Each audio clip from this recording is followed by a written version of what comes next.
Parce que les seniors, et notamment les seniors parisiens, sont déjà des seniors actifs et beaucoup d'entre eux aiment pratiquer les activités sportives, soit dans le cadre de clubs, soit voilà, dans l'espace public.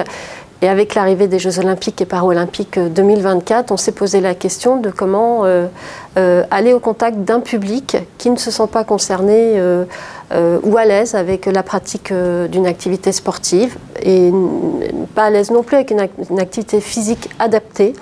Et donc, eh bien, on s'est appuyé sur cette séquence importante pour essayer de mettre en œuvre des dispositifs et d'inscrire déjà la logique d'héritage, voilà, et de travailler les pratiques à destination de ce public.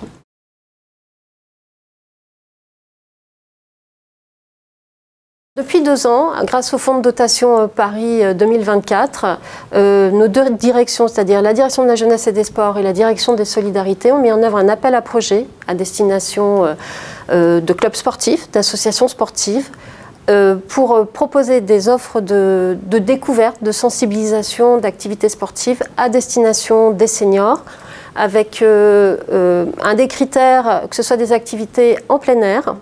Et donc c'est surtout de mai à octobre que les offres sont présentées, et d'essayer de cranter un public donc, qui n'est pas en lien avec ces pratiques-là, ou pas du tout en lien avec une activité physique, et donc de faire aussi découvrir d'autres activités. Je pense par exemple au walking foot, le foot en marchant, voilà, qui a pu trouver une impulsion à travers ce dispositif.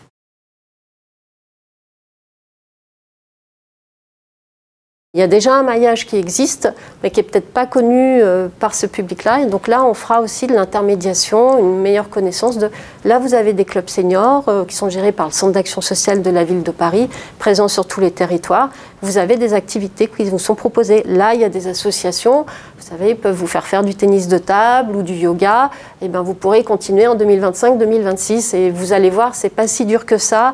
Il y a des éducateurs sportifs. Et puis après, vous allez peut-être vous marrer, vous allez peut-être rencontrer, faire des rencontres et avoir envie de faire d'autres choses. Voilà, c'est cette ambiance-là aussi qu'on porte. Et c'est en plus la réalité.